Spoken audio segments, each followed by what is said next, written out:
At the University of Dundee's Centre for Anatomy and Human Identification, the History Cold Case team is about to embark on a remarkable new investigation. We have got 113 skeletons, all male, signs of unusual conditions. We're not talking about 1 or 2 skeletons, we're talking about hundreds. So it's a very big story. The case will be led by forensic anthropologist Professor Sue Black. Dr. Xanthi Mallet will gather historical evidence, while Professor Caroline Wilkinson will rebuild the faces of the dead.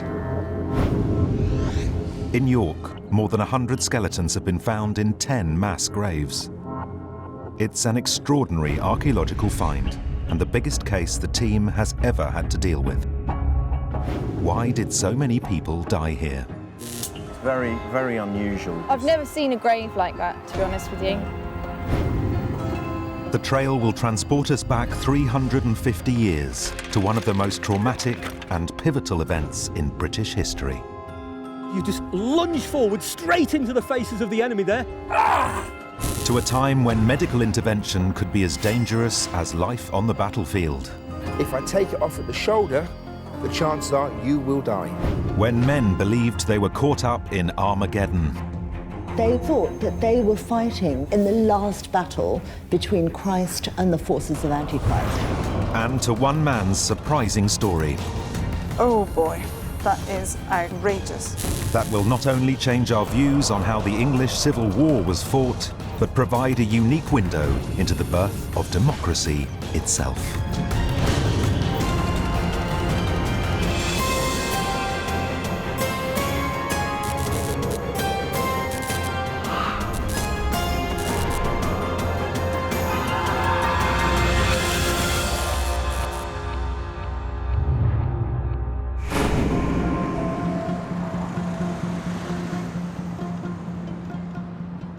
In the heart of York, the History Cold Case team has set up its mobile forensic unit, near where the remains of 113 people were recently excavated.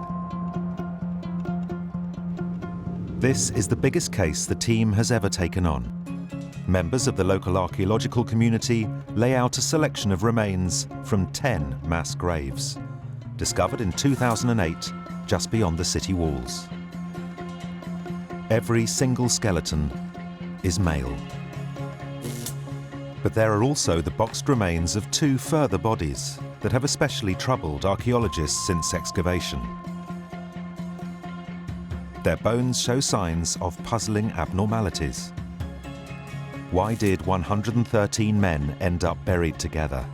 And what's the truth behind the disfigured bodies?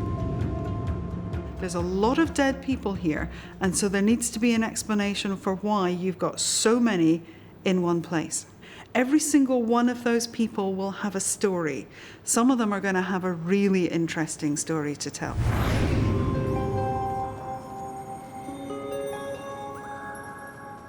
Professor Sue Black and Dr. Xanthi Mallet fly in from Dundee HQ. Together they will carry out a preliminary examination of the recovered bones. There's a lot here. Immediately, they find many signs of healed trauma and bone breaks. Oh, look, there's a problem in the elbow. Whether it's a dislocation, it's really hard to dislocate that joint, though. Really, really hard to dislocate it. It looks as if there's a bit of remodeling going on at the wrist. I wonder if that's a previous fracture. And there are signs of serious infections. Oh, ho, ho. Look at this. Ouch. Look at the amount of bone that's been laid down. That is nasty. That's very nasty. That's very painful for the time that it's been active. Which Whether is it's a still while, active or not, yeah. I don't know. It's a lot of bone being laid down. That's infective. You know, you've got nerve endings that are inflamed. You've got the pus formation. Oh, it's just not nice at all. Literally, look, it goes all the way through. And there's like. But it's localised. It's a simple course of antibiotics today, and that's gone. Yeah. Yet all the bones are of strong, young and middle-aged men. I think we're looking at male. Quite well-defined chin. Quite robust. Yeah, I'm okay with that. With no obvious cause of death. They've got previous fractures, Yeah, and they've got trauma But they've associated with their previous life. But why did they die? Don't know. Don't know. There's no evidence of a cause of death on here not on any of them. either. There's no obvious disease process. There's no obvious trauma process. There's nothing. So whatever killed him may have killed them, but it hasn't left a mark. We're not seeing it. And there's lots and lots of things that don't leave a mark. They turn their attention to the 2 boxes that the archaeologists have marked out as being particularly strange. Inside the first, the skeleton of an incredibly muscular male, at first glance consistent with the rest of the group. We're talking about quite a big, robust adult. But I tell you what I think is interesting is that clavicle's being bound down onto there really, really tightly. So there's huge muscle mass And going this is on up pretty here. robust as well. It's not only robust, what you've also got within that bone is a huge amount of torsion. You can see because it's you twisted. can see, and that's the muscle attaching onto there. You can actually that's see the just movement, can't you, trying by to get mechanics. more of a grip. Yep. So he's very well built. But he has one highly unusual feature that sets him apart. Oh, wow.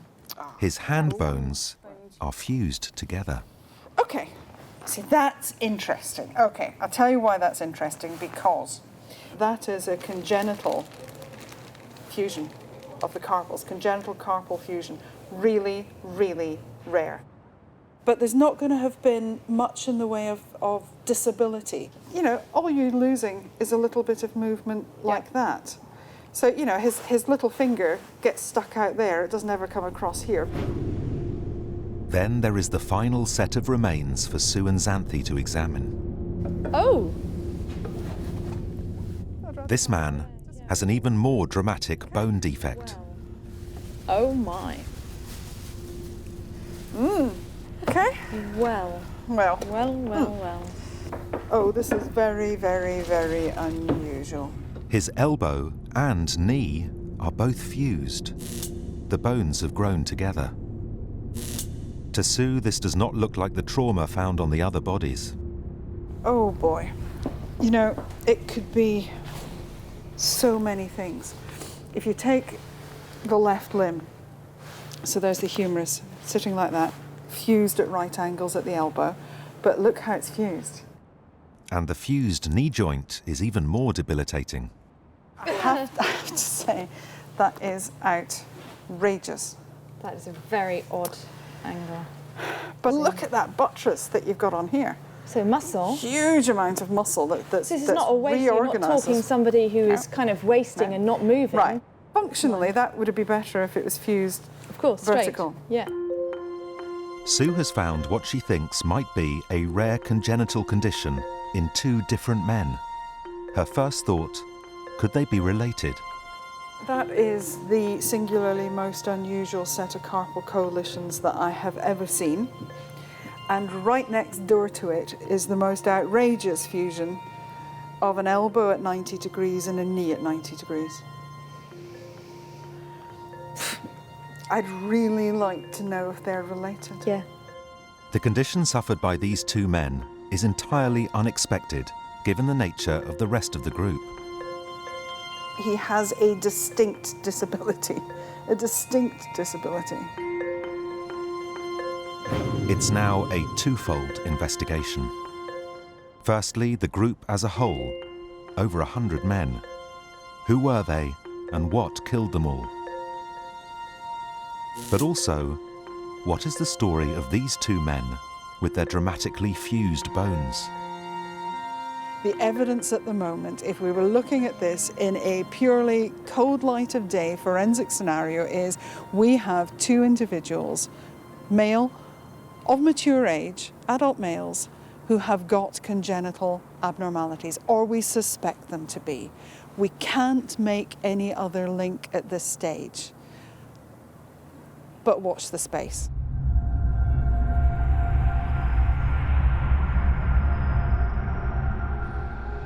Testing gets underway immediately, including DNA sampling, CT scanning, isotopic analysis, and carbon dating. So what I'm going to do now is take some samples of this femur, which is the right leg bone of the male with the strange development. I'm going to take 2 different samples. One's going to be used for the stable isotopes, looking at the provenancing, possibly telling us about diet and maybe where they were. The other one's going to be used for dating the sample, so that's going to really pin down when these people died.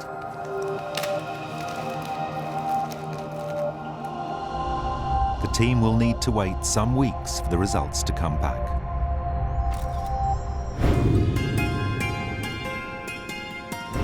In the meantime, Xanthi needs to gather evidence from the area. So next morning she meets local archaeologist Graham Bruce, who supervised the excavations.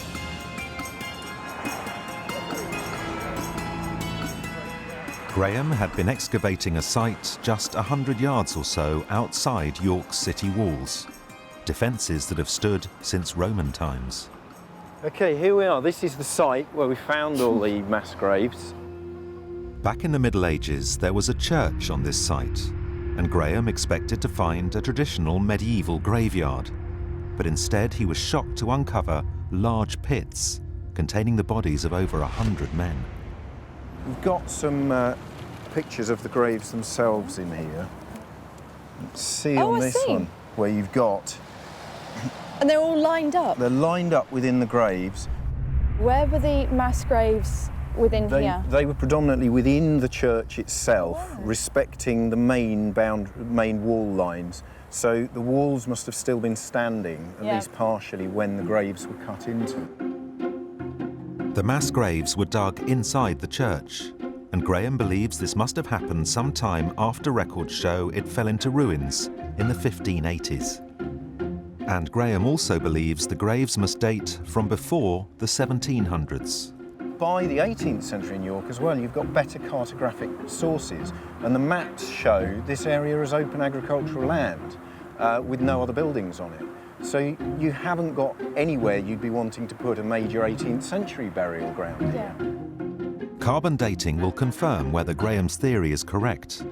But if the mass graves do date from around the 1600s, what does Graham think could be the cause? Looking at the actual way in which they've been buried, what are your theories on this? When we started finding mass graves, you do start obviously trying to work out why. It's clearly a major, fairly cataclysmic event that has created all these people dying at the same time. And in the mid-17th century, you have the English Civil War. Graham's theory is that these bodies could have been victims of the English Civil War. With no women and children amongst the group, could they in fact have been soldiers? Dating back to one of Britain's most brutal and savage periods of conflict.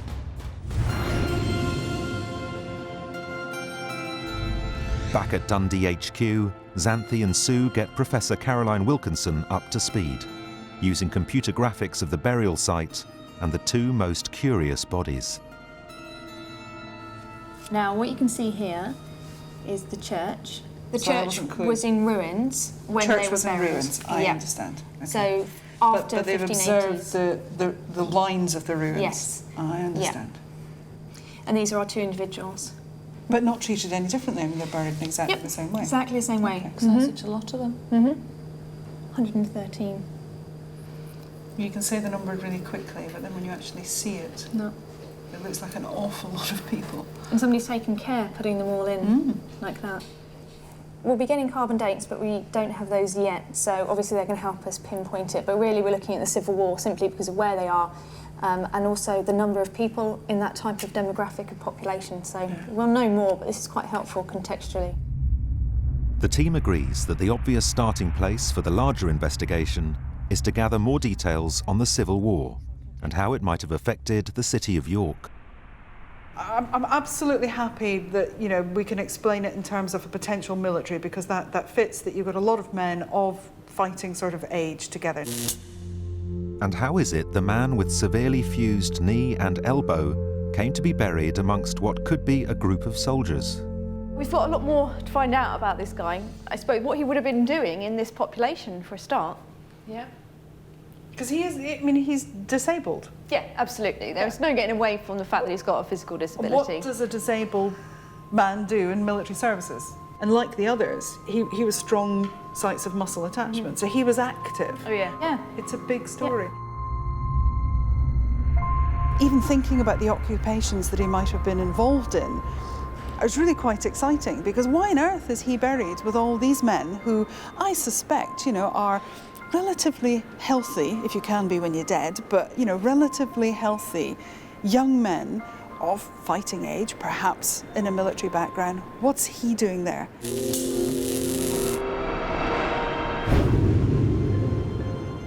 Professor Caroline Wilkinson is going to reconstruct the faces of the two men with the puzzlingly fused bones.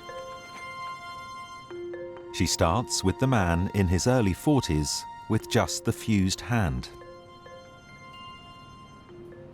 Okay, that might be a nasal bone. Excellent. So we've got quite a prominent nose, but it doesn't look underdeveloped. At this early stage, this man's face seems unaffected by his bone condition, though Caroline spots something that will affect his appearance. He's lost one of his front teeth at the top, and that's before he died, so it's well healed. This appears consistent with him being a soldier.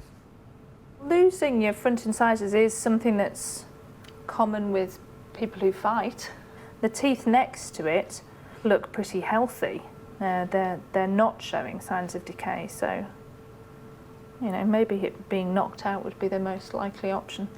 But what of the more severely affected man with fused elbow and knee? Looks significantly younger. That's frontal bone. Very pronounced frontal bossing. So in other words, this brow ridge, very male characteristic. Big nasal bones there, similar to the last man. And with this skull, there are possible signs of abnormal bone development. Goes there. So yeah, the height of the orbit looks very small. That is quite a short distance as well between the nose and the mouth.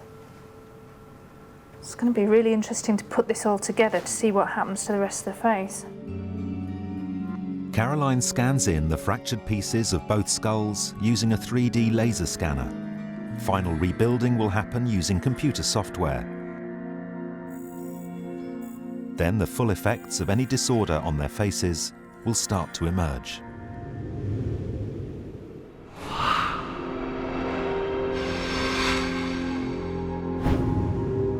But how did these two men and 111 others end up in mass graves in York?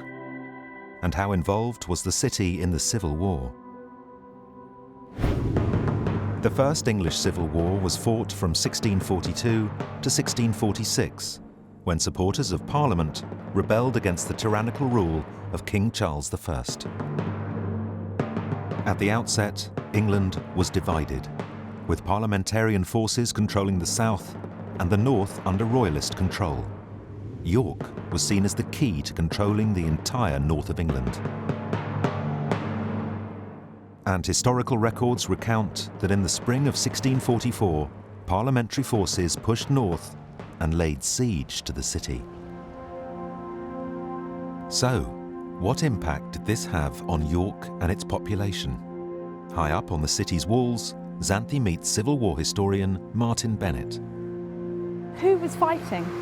Well, inside the city, you've got the Royalist Army of the Earl of Newcastle, about 4,000 of his soldiers inside the city. So this side, where we are? Yeah. Okay. Who's outside? Outside are 3 parliamentarian armies. When all 3 armies are gathered around, there are about 30,000 at the most. But surely it would be easy then to take the city with 30,000 men. There are 2 ways of taking a city. One is by storm and the other is to starve it out. Both of them carry their risks, and parliamentarians initially attempt to starve the garrison out. But that wasn't going to be easy. It seems that the royalist soldiers had swept up all crops from the surrounding areas and were well prepared. The people inside, in York, it's not as bad as it could be. They don't get to the stage of eating dogs and cats and rats, because there's plenty of food, plenty of water, plenty of breweries in town making beer, which is, of course, safer to drink than water. And effectively, they have enough to survive the 11 weeks of this siege. 30,000 parliamentarian soldiers spent 3 months camped outside the city walls. It seems that this was the critical moment for York's involvement in the Civil War. Were our 113 part of this besieging force? Amazingly, the siege is particularly well documented. At nearby King's Manor, Martin talks Xanthi through who took part. Inside you've got the Earl of Newcastle's troops. With the Royalists retreating inside the walls, parliamentarian forces gathered around the city. What happens first is that the Scots arrive in this area, between the Ouse as it flows into the city and the Ouse as it flows out. So all of this sector here is occupied by Scots forces, and Fairfax's forces occupy this side from the Ouse here right round to the River Foss. What then happens is, towards the end of May, is the Earl of Manchester's army arrives and occupies the northern territory. So they kind of spread out now the city is completely ringed. Yeah. And as soon as that is achieved, then they begin to move inwards on the walls. So the suburbs begin to fall into the hands of Parliament. And Martin has a theory about which of these armies our men could have come from. Fairfax's forces begin to take over the suburbs outside Wormgate. Aha, so does that mean that our mass grave is over here? It's in this area here. Right, okay, that is close, not isn't far it? from the city walls. Yeah. Martin believes our men could have been soldiers from one very particular part of the parliamentarian army. 6,000 men under the command of Lord Fairfax. It's remarkable progress so early in the case, but it will take the results from the isotope testing to tell the team exactly where our soldiers came from. But what of the injuries to the bones Sue and Xanthi saw in the forensic tent? Are these consistent with soldiers fighting in the Civil War? Xanthi goes to Heslington Hall, where Lord Fairfax set up his camp during the siege. She meets Graham Webb and Richard Hawes from the Sealed Knot to learn about the weaponry, roles and injuries typical of 17th century warfare. So here we have muzzle-loading musket, okay? Mainly used for firing a lead ball. Yep. It was inaccurate, so you're unlikely to actually hit anybody with it, although that's no comfort to anybody that's standing in front of it. No. Although there are no signs of musket ball damage on our men's bones, Richard thinks the musket could still be responsible. Occasionally somebody would get hit and you'd get a horrific smash injuries and your friends would perhaps be falling down next to you. Yeah. Eventually, the morale of the group that you were firing at would perhaps break and they would run. And at which point, you turn it round the other way and you go chasing after them. And this is the real damage that is done with the butt end of the musket. But how would this have actually worked in practice? Richard thinks a musket used this way round could be responsible for leg breaks, dislocated elbows and broken clavicle bones in the shoulder. These are exactly the kind of injuries Xanthi and Sue saw on the remains in the tent. But what of the large muscle attachments also found on the bones? Could this be explained by another weapon commonly used by soldiers of the time? The pike. The biggest and heaviest men carried these, right? Oh, God. Now, when you charge your pike, if you drop that pike straight down with your arm levelled behind, yes, you can then charge your pike at the enemy.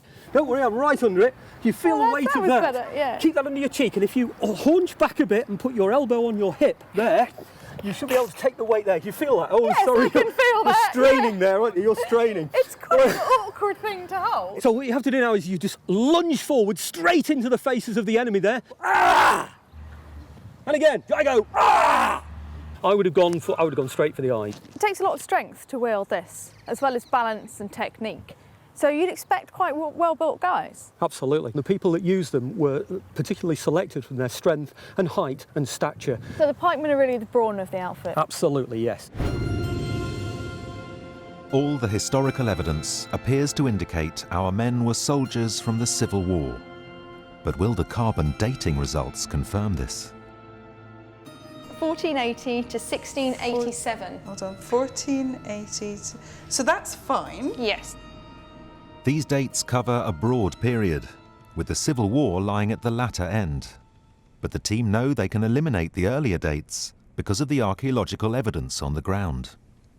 The church, if you remember, was finished usage in 1580. That's why it was ruined when it looks like these men have gone in. So we're now 1580 to 1687. And in the middle of that, right slap bang almost in the middle of that, is the siege date. Yes. With the siege being the only time in this period when so many men were gathered together in York, dating the burial to the English Civil War now seems certain. What's important is that it supports what everything is telling us. So I think those large numbers, the regimentation of the burials, the fact that they're in the church, they're close to the city walls, everything is saying it's got to be the siege. Yeah. It's got to be. Our 113 men likely never lived long enough to see victory when the Royalists gave up and left York in July 1644.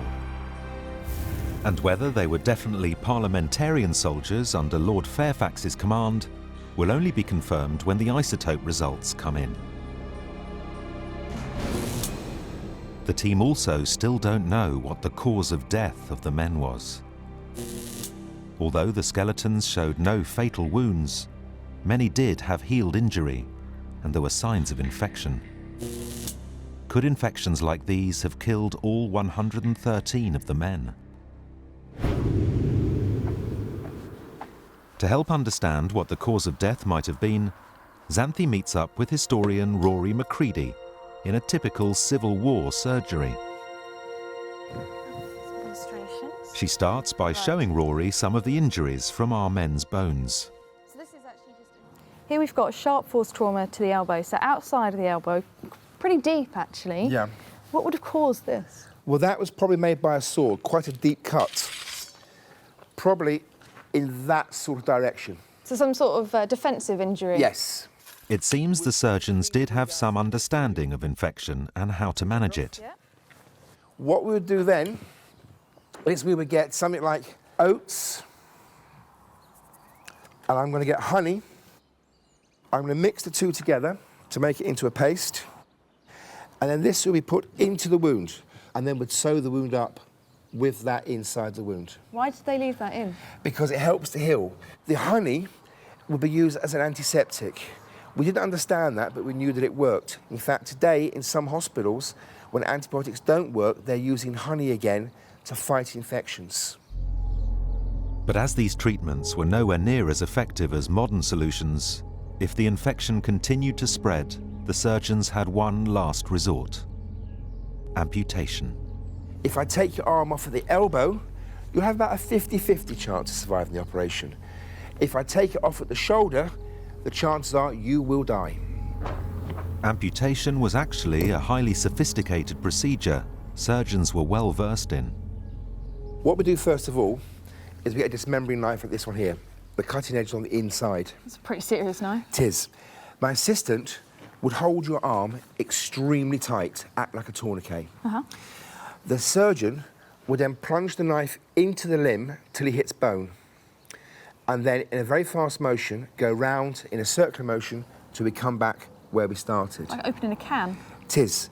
He or she would then yank the skin and muscle up the bone to expose the bone. Yeah. The bone saw would then be used, and as high as possible, I would saw through the bones. Hopefully I'm unconscious. Might not necessarily be. Okay. When you've sawn through the limb, yeah, we then cauterise the wound. This would then go on the end of the stump. Yeah. What happens then, if they've done it right, the skin and muscle should be longer than the bone. Yeah. This should come down over the end, and now I've got squidgy bits to play with. Yeah. This will be pinned through the wound, and then put another pin the other way. Why? That way you can control the tightness. You'd put a figure of 8 loop of thread over the two ends of the pin. Right. I'll come along the next day, and what I'll do is I'll make that figure of 8 tighter and tighter and tighter to draw the skin and muscle over the end of the stump. That's very clever. Very clever. They may not have had today's medical expertise and equipment, but Civil War surgeons were certainly competent enough to stop all our 113 men dying in one go. Simple infection can't be our cause of death.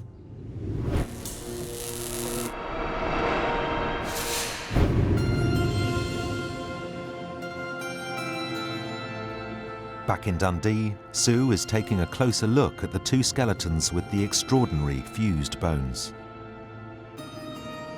This individual was exceptional because this is the one where we had the most outrageous fusion that occurred at the elbow. So the hand permanently fixed in that position. And then, as if that wasn't enough, quite frankly, the absolute and utter pièce de résistance. Look at that. It's just the most outrageous specimen I think I've ever seen. So that we've got the long shaft of the femur, the thigh bone. We've got the tibia, the shin bone, at right angles. And where there should be a knee, there isn't a knee. It's fixed bone. Sue's research has led her to believe that this could be a condition with the rarest classification possible, occurring in a maximum 1 person in every 200,000, and best illustrated by the other man's fused hand. They call it carpal coalition syndrome because that's the most common bits that fuse together, all of these little bones. When bone forms, before it becomes bone, it's a big mass of cartilage. And if you think of it like cheddar cheese, that big lump of cheese was never cut. And so we think that this is about a malformation of the joints. This is a rare genetic condition. To find one of those is rare. To find 2 individuals that may be displaying the same thing can't be a coincidence. It absolutely can't be a coincidence. Sue has discovered that the man with the dramatically fused knee and elbow also has fused bones in his wrist. It's significant new evidence to link the conditions of the 2 men. He has a carpal coalition too, but it's only 2 of the bones. And the bones that it is are the bones that are sitting down at the base of the thumb. So this one that's called the trapezium and the trapezoid. These 2 little bones have fused together. Carpal coalition syndrome is a genetic condition that's passed from parent to child. It's inherited. If it's in your family, it stays in your family. And what's the likelihood of that occurring randomly alongside somebody else with that? You know, I don't like coincidences. I don't believe in the tooth fairy, and I don't believe in coincidence. But Sue has to be sure.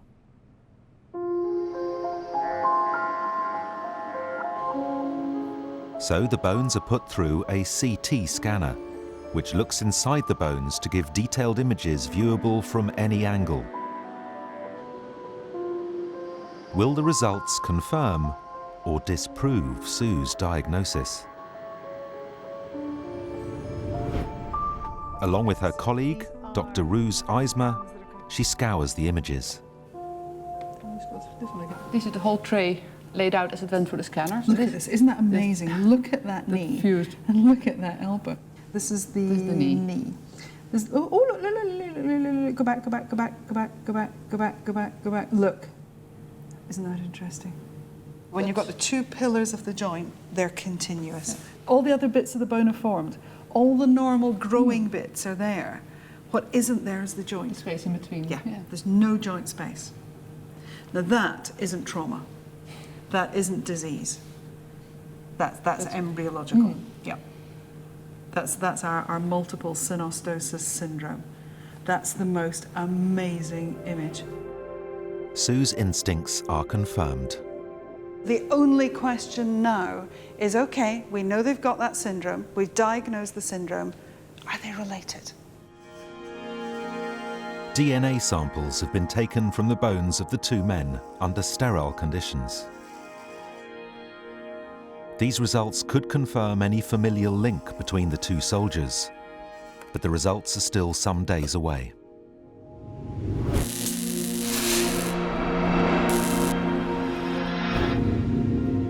What is already clear is that the man with the fused arm and leg would have had to live with his disability from birth.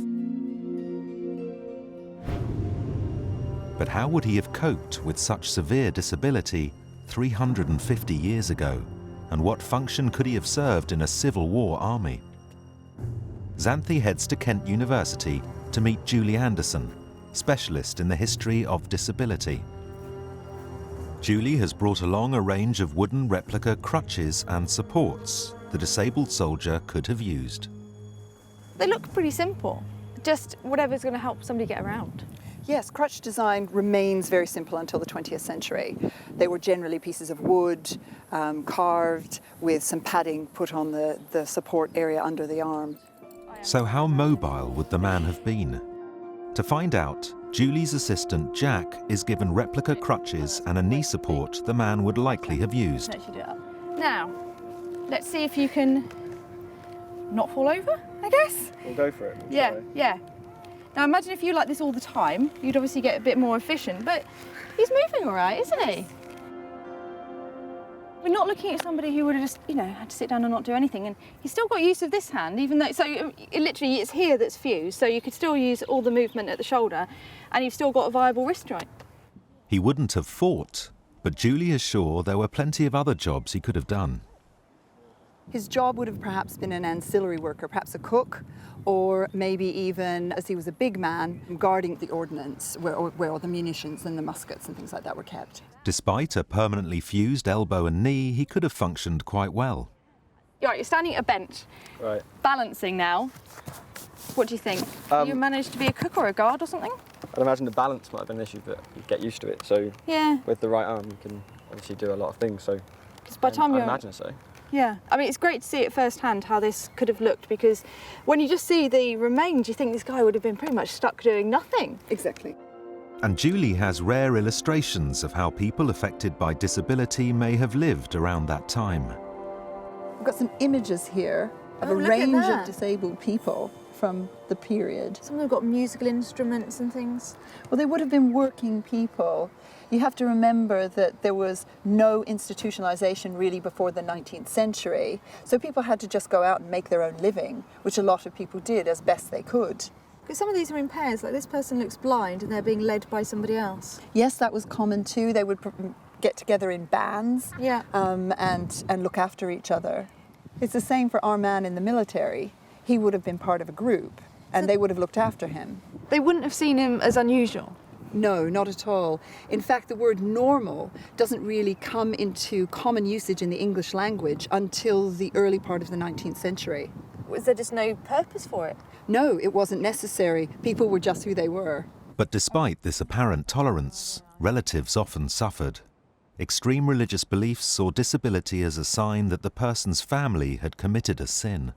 They would be ostracized, they would be shunned by their communities, and it was difficult. Some families had to move away, but often when the disabled person grew up, they would leave home. And the military could prove useful in these circumstances. Would disabled people actually have gone into the military to relieve their families of that burden? Absolutely, and because unemployment was a problem amongst disabled people, often the military provided a haven for them in order for them to be paid at a job. So it's not a surprise to have found the disabled in the army, even holding down a key job. Nor is it a surprise to find two disabled men grouped together for support.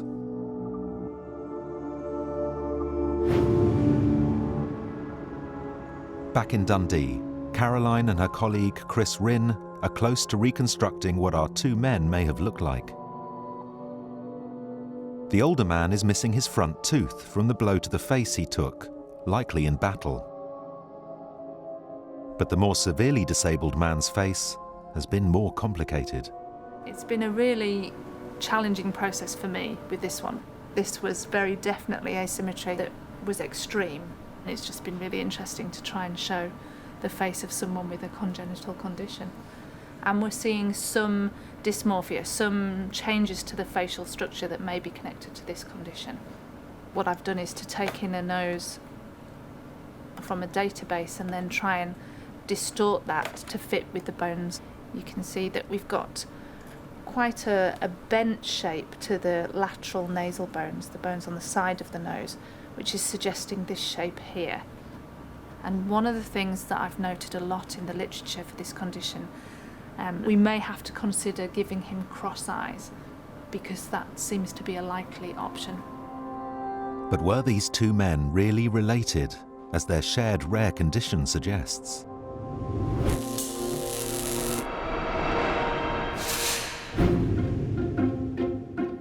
To find out, the team gather to hear the results of the DNA analysis, with Sue especially on tenterhooks. A bit frustratingly, they came back as I having... don't even like that now. You've already gone too far. They don't have the same mother. But we've got DNA out of it. Yes, DNA was viable. It does not appear to be contaminated. Okay.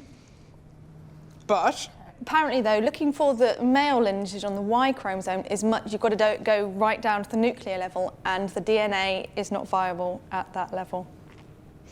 Don't look at me like that. Well, that's just rubbish, quite frankly.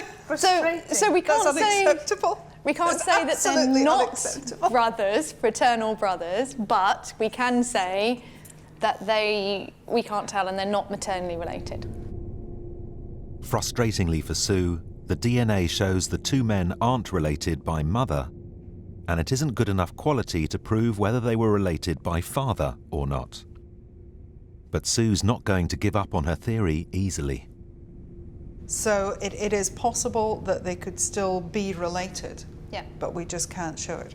I think, you know, the chances of having this condition in individuals who are not related and are in the same, pretty much almost the same grave at the same time, would be stretching it a bit far.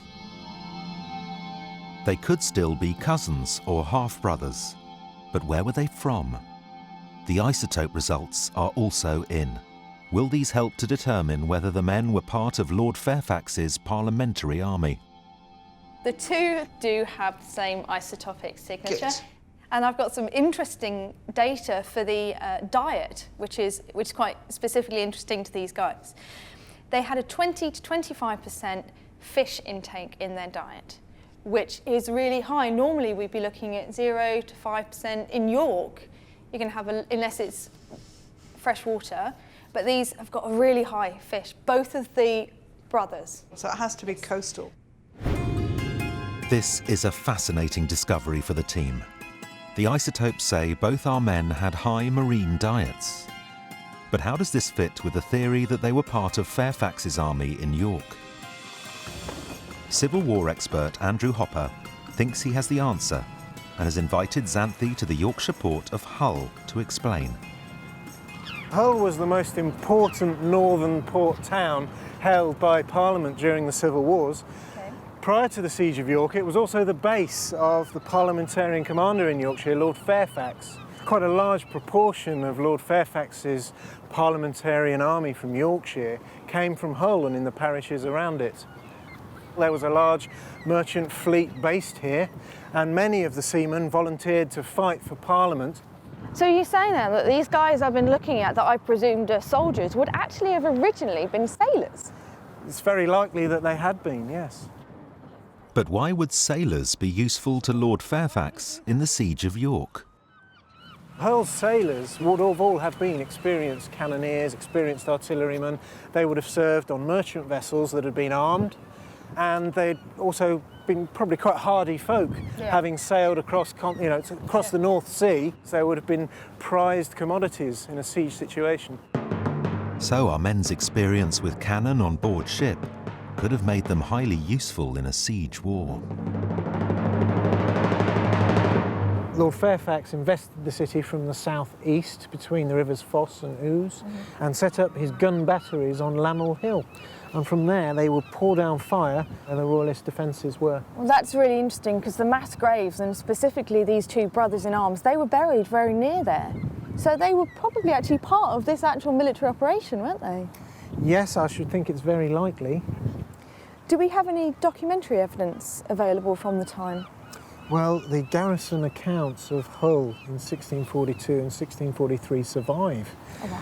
And they're very detailed, and they give us the names of 3 of the gunners, Really? 3 of the cannoneers in Hull.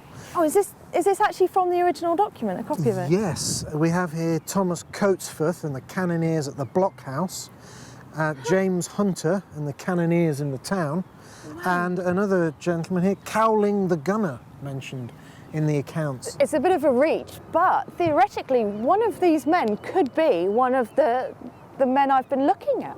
Well, if they weren't one of the men you were looking at, it's very likely they would have been very well known or personally known to them. That's pretty close, isn't it? But why would a group of sailors give up their livelihoods and sign up to fight in Fairfax's land army? Was there a greater motivation behind their actions? Xanthi meets Civil War specialist Diane Purkis at Holy Trinity in York, a simple church she believes the parliamentarian soldiers would have approved of. They felt this was what God wanted, absolute plainness and spareness. Anything else was an insult to him. This plainness permeated people's whole lives. You'd live the right way, you'd be chaste, you'd be abstinent, you'd read the Bible every day. Many ordinary Englishmen joined the parliamentarian cause because they hated the elaborate ritualistic church King Charles I stood for, as well as his belief he was appointed by God to rule by divine right. He tried to impose on the Church of England a much more posh, hierarchical, glittering, bishop-driven kind of model of what the Church of England ought to be, and these people didn't want a bar of it. But they also thought that was actually icon worship, something that pretended to represent God, but actually broke the second commandment, where God says, "Thou shalt not make unto thyself a graven image." How do we go from religious fervour to war? Well, some of these guys actually thought that they were fighting in the last battle between Christ and the forces of Antichrist. Some of the more radical ones believed that if they acted rightly, it would actually inspire Christ to come down from heaven and rule the world. And save the world. And save the world, and create an ideal world. Well, that's worth dying for then. It's a massive cause. Yeah, exactly. And Diane has written evidence of the soldiers' religious fervour. This is actually a letter that was sent to London. This man plainly thought he was God's soldier. It's actually headed, "A relation of the great victory obtained by God's assistance by the Parliament's forces." And the letter itself says, "Sir, by God's blessing, I can tell you I am alive, and so are you. And by God's victorious arm, the Church of God is alive." So each and every man thought he was God's soldier? Yeah, and they thought the army was the Church of God. So now the opposing royalists in the field are God's enemies. They're radicalised. That's how we see it today. That's right, yeah. So the experience of serving in this army and thinking these kinds of religious thoughts has radicalised this man. Was it this same religious conviction that drove our men to the Siege of York and their eventual demise? The team believe they now know where the men were from. They know who they were fighting for and what their motivation was. But they still don't know how they died. There is evidence of having fracture occur to bone, but it's very well healed. There's an evidence of infection to bone, but again, it's very well healed. All of this is consistent with them being a fighting force, but it's not consistent with what caused their death. And if you can rule out the infection side and the trauma side, the only thing that's really left as a feasible cause of death is going to be disease. It has to be disease as the most likely cause of death for so many individuals.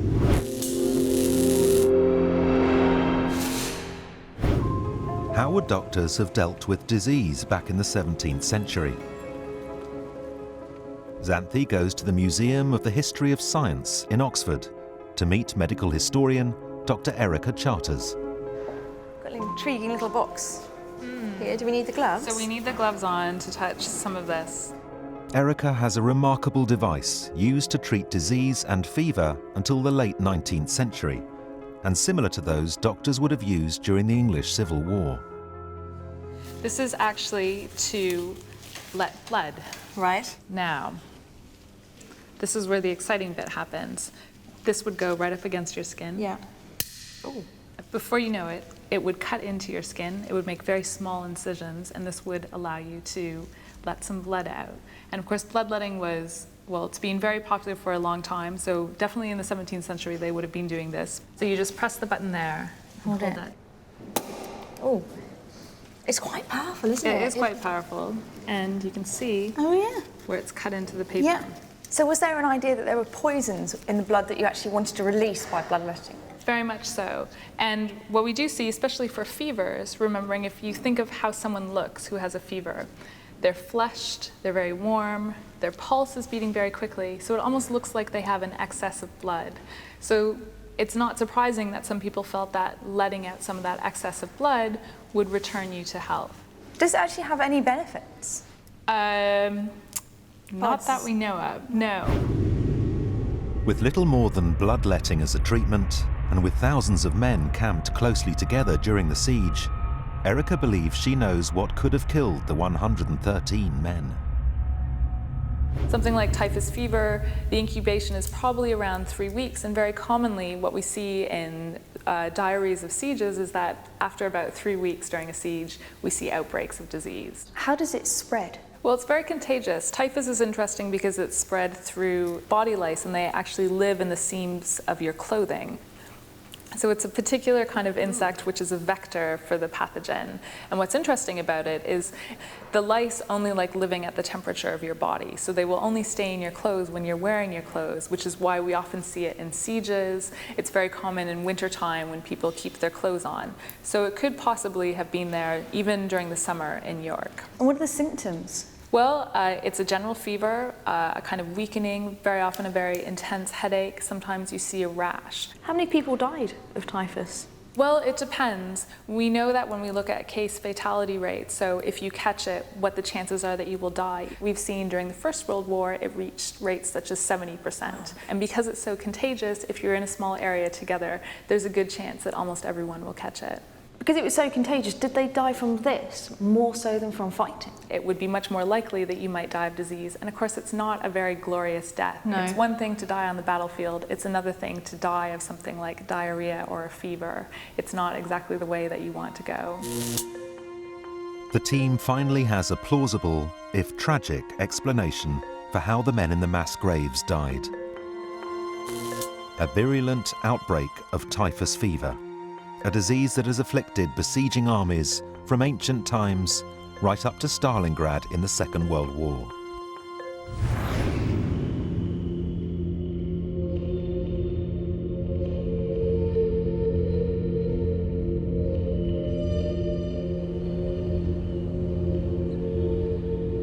With the final part of the puzzle in place, it's time for the story the bones have told to be relayed back to the local community.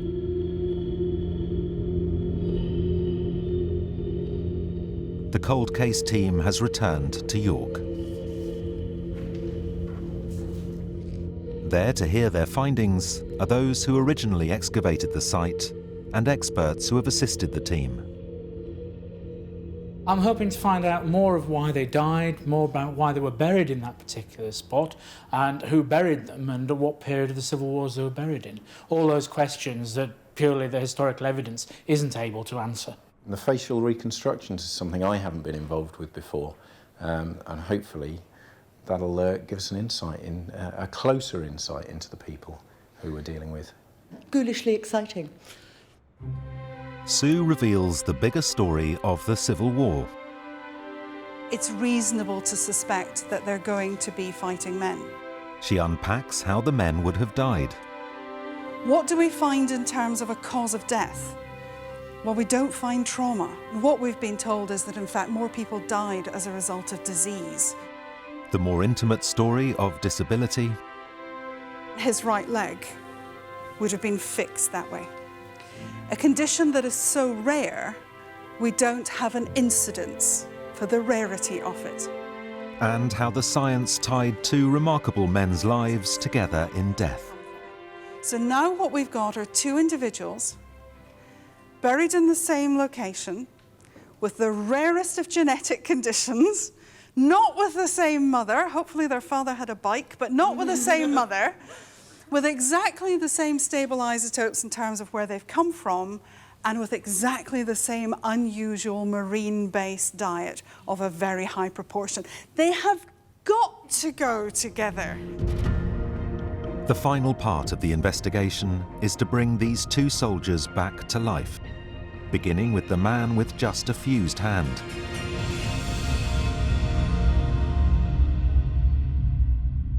It's a strong face. It's a very strong face. Yeah. It's actually quite a pleasant face. He would fit in amongst us, wouldn't he? Then there is the more severely affected man.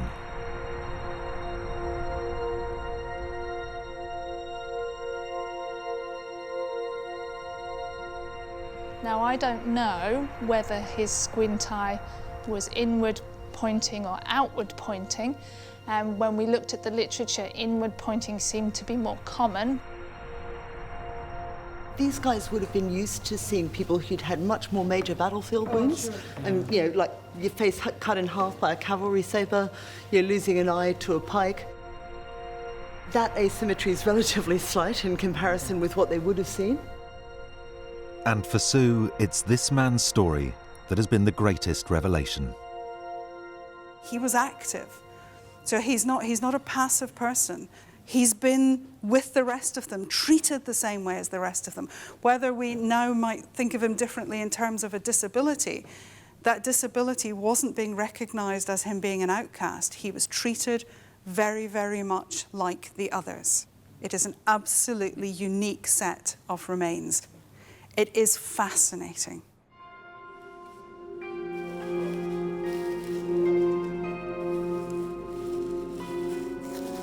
They give us that opportunity to bring the science in, use the historical background, and it really fleshes out those people that we're dealing with during that quite tumultuous period of English history. So science gave you everything I was hoping for. It gave you that element that the historical document can't deal with.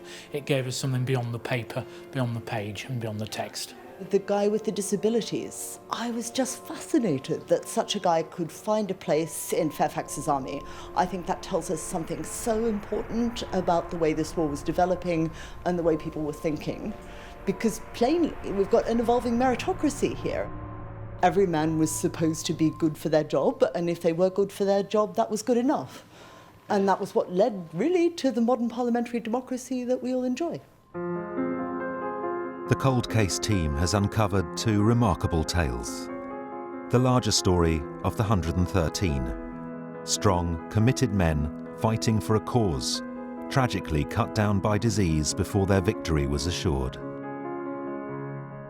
But also the personal story of two men, likely closely related, who despite huge disadvantages stayed together in life and death, forever brothers in arms. The story complete, their remarkable bones are now handed back to the community. This has been such an amazing story because it brings so many different elements together. It is a huge historical story, but it's also an incredibly important story. I'm not aware in the literature of anywhere of this type of remains ever having been recorded before. I think this is a first. I may be wrong, but I think it is a first.